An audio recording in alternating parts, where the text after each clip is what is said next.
જય હિન્દ મારા વાલા વિદ્યાર્થી મિત્રો, હું દેવિકા હીર આપ સર્વેનું લક્ષ્યમ એકેડમીમાં હાર્દિક સ્વાગત કરું છું. આજના વિડીયોમાં આપણે જોશું ગુજરાત ગૌણ સેવા પસંદગી મંડળ દ્વારા જાહેર થયેલી MPHW ની ભરતીનું સ્ટેપ બાય સ્ટેપ ફોર્મ કઈ રીતના ભરવું. તો જો તમે લોકોએ આની નોટિફિકેશનનો જે વિગતવાર ચર્ચો આપણી યુટ્યુબ ચેનલ પર ઓલરેડી અવેલેબલ છે, એ ના જોયેલો હોય તો એ જોઈ લેજો, કે જે જોવાનું બિલકુલ પણ ચૂકતા નહીં. તો ચલો શરૂ કરીએ. MPHW માટેનું ફોર્મ કઈ રીતના ભરવું. સર્વપ્રથમ તો ગૂગલ પર જઈ તમારે ઓજસની વેબસાઇટ પર જતું રહેવાનું છે.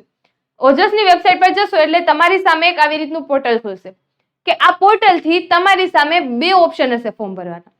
એ બે ઓપ્શન ક્યાં રહેવાના છે? તો એ બે ઓપ્શન રહેવાના છે, એક તો રજીસ્ટ્રેશન કરી અને ફોર્મ ભરવું, અને સેકન્ડ ઓપ્શન રહેવાનો છે તો એ ઓપ્શન એ રીતનો રહેવાનો છે કે ડાયરેક્ટ રજીસ્ટ્રેશન, વિધાઉટ રજીસ્ટ્રેશન કઈ રીતના ફોર્મ ભરવું. તો ચલો જોઈએ. તો રજીસ્ટ્રેશન કરવા માટે શું કરવાનું રહેશે કે રજીસ્ટ્રેશન પર ક્લિક કરશો એટલે તમારી સામે આવી રીતના એપ્લાયનો ઓપ્શન આવશે. એ એપ્લાય ઉપર તમારે ક્લિક કરવાનું છે.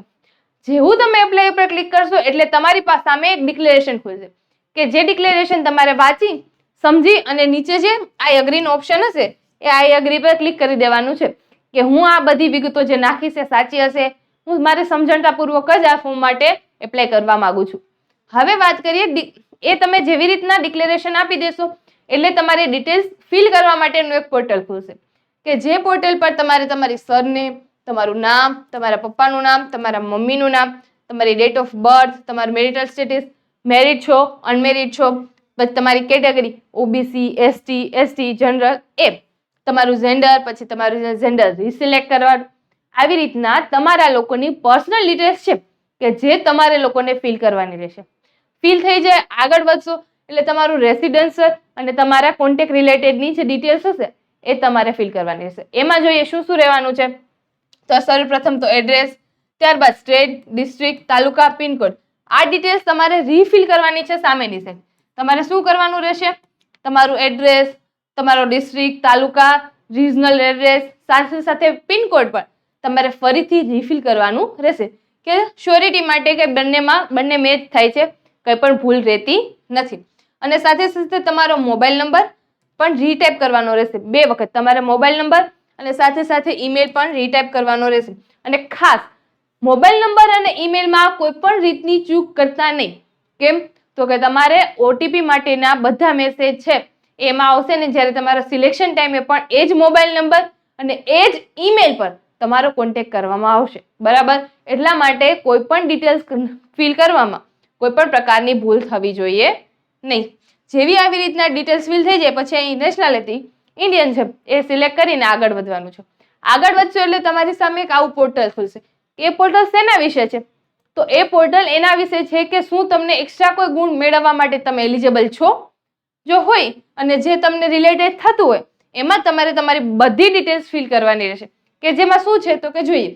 સર્વપ્રથમ તો વધારાના ગુણ કઈ કઈ બાબતે? તો સર્વપ્રથમ આવશે રમતગમત. શું તમે લોકો રમતગમત બાબતે વધારાના ગુણ મેળવવા માટે એલિજિબલ છો?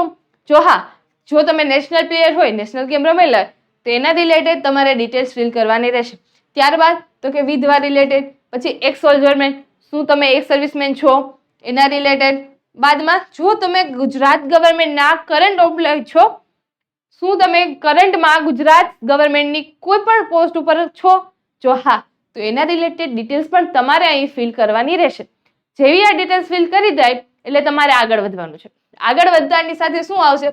લેંગ્વેજ રિલેટેડ, કે તમે કઈ ભાષા બોલી, લખી અને વાંચી શકો છો. તો અહીંયા ઇંગ્લિશ જો તમે રીડ કરી શકતા હોય તો રીડ, રાઇટ અને સ્પીક. સાથે સાથે હિન્દી અને ઇંગ્લિશમાં જો વાંચી શકો, બોલી શકો, એ માટે તમારે ટીક કરવાનું રહેશે. હવે વાત આવે મોસ્ટ ઇમ્પોર્ટન્ટ ફોટો અને સિગ્નેચરની. કેમ? તો કે મોસ્ટ ઓફ ધ સ્ટુડન્ટને અહીંયા બહુ મોટી પ્રોબ્લેમ આવે છે. એનું રીઝન છે કે એ લોકો એ સાઇઝ અને માપ ઉપર ધ્યાન નથી દેતા. સાઇઝ અને માપ ઉપર શું? તો કે કઈ સાઇઝનો ફોટો એમાં અપલોડ કરવાનો છે. બરાબર? અને સાથે સાથે ઈ સાઇઝમાં ઇન્ટરનલ જે છે એ કઈ રીતના રહેવાનું છે. તો સર્વપ્રથમ વાત કરીએ ફોટોગ્રાફી. તો ફોટોની લંબાઈ કેટલી? તો કે 5 સેમી અને પહોળાઈ કેટલી? તો કે 3.6 સેમી. એટલે કે આ પોર્ટલ એ જ સાઇઝનો ફોટો સ્વીકારશે. કઈ સાઇઝ? તો કે જેની લંબાઈ 5 સેન્ટીમીટર હશે અને જેની પહોળાઈ 3.6 સેન્ટીમીટર હશે. આ સાઇઝ વગરનો ફોટો એમાં અપલોડ થશે નહીં. હવે વાત કરીએ તો એની ટોટલ એવરેજ જે હોય એની સાઇઝ કઈ રહેવાની? તો કે 15 KB. 15 KB થી વધારે સાઇઝનો ફોટો આમાં અપલોડ કરી શકશો નહીં. હવે માપની વાત કરીએ ફોટોનું, તો ફોટોનું માપ કઈ? તો કે 5 સેમી લંબાઈ અને 3.6 સેમી પહોળાઈનો ફોટો. અને ફોટોની સાઇઝ શું રાખવાની? તો કે 15 KB. 15 KB થી વધારે સાઇઝનો ફોટો આ પોર્ટલ એક્સેપ્ટ કરવાનું નથી, કે જેની ખાસ ધ્યાન તમારે રાખવાનું છે. હવે વાત કરીએ સિગ્નેચર. સિગ્નેચરની માપ કઈ રીતના રહેવાનું છે એ જોઈએ. સિગ્નેચરનું માપ રહેશે 2.5 સેમી લંબાઈ અને 7.5 સેમી પહોળાઈ. સિગ્નેચરનું માપ શું રહેશે? 2.5 સેમી લંબાઈ અને 7.5 સેમી પહોળાઈ. આ છે સિગ્નેચરનું માપ. હવે વાત કરીએ સાઇઝની. કયા સાઇઝની સિગ્નેચર તમારે અપલોડ કરવાની છે? તો એના વિશે 15 KB થી વધારે સાઇઝની સિગ્નેચર પણ આ પોર્ટલ એક્સેપ્ટ કરવાનું નથી. હવે રજિસ્ટર માટેની બધી ડિટેલ્સ અહીંયા કમ્પ્લીટ થઈ જાય છે. પછી આવી રીતના તમારી સામે એક ડિક્લેરેશન આવશે, કે જે ડિક્લેરેશનમાં તમારે યસ પર ટિક કરી દેવાનું છે. યસ પર ટિક કરી અહીંયા જે કેપ્ચા આવેલો હોય એ તમે ફિલ કરી દેહો, એટલે અહીંયા પછી સેવ ઉપર ક્લિક કરી દેજો. જેવું સેવ ઉપર ક્લિક કરશો એટલે એટલાની સાથે તમારી સામે તમારો જે રજિસ્ટ્રેશન નંબર છે એ આવી જશે. જે રજિસ્ટ્રેશન નંબર તમારે સાચવી રાખવાનો રહેશે. કેમ? તો કે જ્યારે તમે ડાયરેક્ટ અપ્લાય કરશો ત્યારે તમારે એ રજિસ્ટ્રેશન નંબરની જરૂર પડવાની છે. હવે વાત કરીએ ડાયરેક્ટ ફોર્મ કઈ રીતના ભરવું. તો એના માટે શું કરવાનું?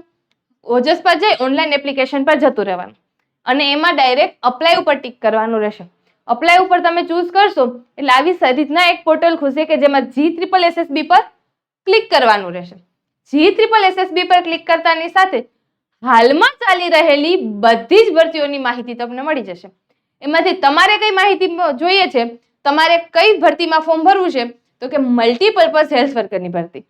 હવે મલ્ટીપર્પઝ હેલ્થ વર્કરની ભરતી માટે અહીંયા ડાયરેક્ટ અપ્લાય ઉપર જતું રહેવાનું. અપ્લાય ઉપર જતા રહેશો એટલે પોસ્ટ માટેની બધી વિગતની ડિટેલ આવી જશે. તમારે શું કરવાનું? અપ્લાય નાઉ ઉપર ટિક કરવાનું છે. ક્યાં ટિક કરવાનું રહેશે? અપ્લાય નાઉ ઉપર. અપ્લાય નાઉ ચૂઝ કરતાની સાથે જ તમારી સામે અહીંયા ઓપ્શન ખુલશે કે શું તમે રજીસ્ટ્રેશન કરેલ છે કે નથી. જો રજીસ્ટ્રેશન કરેલું હોય તો અહીંયા રજીસ્ટ્રેશન નંબર રાખી દેવાનો અને અહીંયા તમારી બર્થ ડેટ. હવે જો રજીસ્ટ્રેશન નથી કરેલું તો અહીંયા સ્કીપ કરી અને પહેલેથી ફોર્મ ભરવાનું રહેશે. બરાબર. અને જો રજીસ્ટ્રેશન કરેલ છે તો રજીસ્ટ્રેશન નંબર આપી તમારી બર્થ ડેટ સાથે નાખશો અને એપ્લાય વિથ OTR પર જશો એટલે તમારી ડિટેલ્સ કે જે તમે રજીસ્ટ્રેશન ટાઈમે ફિલ કરેલી છે એ તમારી સામે આવી જશે. કઈ રીતના? જો અહીંયા બધી તમે જે ડિટેલ્સ ફિલ કરેલી છે એ ડિટેલ્સ તમારી સામે આવી જશે. તમારો એડ્રેસ, તમારો મોબાઈલ નંબર, તમારું નામ, તમારા પપ્પાનું નામ, મમ્મીનું નામ, બધી ડિટેલ્સ અહીંયા ઓટો ફિલ કરેલી આવશે. હવે વાત કરીશું શેની? શૈક્ષણિક લાયકાત રિલેટેડ, કે એજ્યુકેશન રિલેટેડની જે પણ તમારી છે એજ્યુકેશન ક્વોલિફિકેશન એ ફિલ કરવાની રહેશે. તો એના માટે તમને જે લાગતો વળગતો કોર્સ જે તમે કરેલો હોય એ તમારે સિલેક્ટ કરવાનો છે. એ સિલેક્ટ કરતા બાદ તમારે એના પર્સન્ટાઇલ, પછી ક્લાસ, પછી ઇન્સ્ટિટ્યૂટ કે ક્યાંથી તમે ભણેલા છો, ક્યાંથી પાસ આઉટ કરેલ છે, પછી કયું સ્ટેટ લાગુ પડે છે, પાસિંગ યર શું હતું, કેટલી ટ્રાયલ હતી, પછી લાસ્ટમાં લાસ્ટ ટ્રાયલના સીટ નંબર. ખાસ યાદ રાખજો, લાસ્ટ ટ્રાયલના જે સીટ નંબર છે એ જ તમારે ફિલ કરવાના રહેશે. જે રીતના એ થઈ જાય એટલે ફરી તમારી સામે ડિક્લેરેશન આવશે, કે જે ડિક્લેરેશન પર તમે યસ ટિક કરી અને સેવ પર જતું રહેવાનું છે. અહીંયા તમે સેવ કરી દેશો એટલા માટે તમારી જે અરજી છે એ સેવ થઈ જશે. બરાબર. આવી રીતના તમારી સામે આવી જશે કે આવી રીતના તમારી છે. અહીંયા તમારો ફોટો આવી જશે અને અહીંયા તમારું નામ આવી જશે. નામ આવી જશે અને સાથે સાથે આ છે તમારો અરજી નંબર. શું છે? કન્ફર્મેશન નંબર, કે જેનાથી તમે ઇન ફ્યુચર તમારો બધી ડિટેલ્સ એમાંથી જોઈ શકશો. હવે વાત કરીએ કે ડિટેલ્સ ફિલ થઈ ગઈ છે, સેવ થઈ ગઈ છે. હવે એને કન્ફર્મ કઈ રીતના કરીએ? તમે બે રીતના કન્ફર્મ કરી શકશો. અહીંયા ઓનલાઈન એપ્લિકેશન પર જઈ અને ડાયરેક્ટ કન્ફર્મ પણ કરી શકશો અને અહીંયા જેવી રીતના તમે સેવ કરો એટલે ડાયરેક્ટ તમે કન્ફર્મ એપ્લિકેશન કરી અને કન્ફર્મ કરી શકશો. જેવું તમે કન્ફર્મ એપ્લિકેશન સિલેક્ટ કરશો એટલે અહીંયા તમારું એપ્લિકેશન નંબર આવી જશે, તમારી બર્થ ડેટ આપી દેવાની અને સાથે સાથે જે કેપ્ચા કોડ છે એ રિફિલ કરી દેશો અને ઓકે પર ક્લિક કરશો એટલે તમારી ડિટેલ્સ છે કે જે આ પોસ્ટ ઉપર તમે ભરેલી હશે એ બધી આવી જશે. જેવી આવી જાય એટલે તમારે કન્ફર્મ એપ્લિકેશન પર જતું રહેવાનું છે.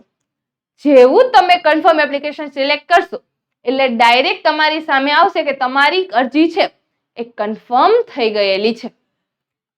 અરજી કન્ફર્મ થતાની સાથે બાદ તમારે શું કરવાનું રહેશે? તમારે એના માટેની ફીસ છે એ પે કરવાની રહેશે. એ તમે અહીંયા પે ફીસ ઓનલાઈન પર જઈ અને ફીસ પે કરી શકવાના છો. તો આ હતી વિગતવાર ચર્ચા કે MPHW માટેનું ફોર્મ કઈ રીતના ભરવું. આશા છે કે તમને આ વિડીયો યુઝફુલ રહ્યો હશે. આવા અવનવા વિડીયો સૌથી પહેલા મેળવવા માટે અમારી લક્ષ્યમ એકેડમીને સબસ્ક્રાઇબ કરી લેજો અને સાથે સાથે અમારા ટેલિગ્રામ ચેનલ લક્ષ્યમ એકેડમી ઓફિશિયલના જે પેજ છે એને જોઈન કરી લેજો કે જેથી આવી અવનવી માહિતી સૌપ્રથમ તમને મળતી રહે. ત્યાં સુધી અલવિદા. જય હિન્દ, જય ભારત.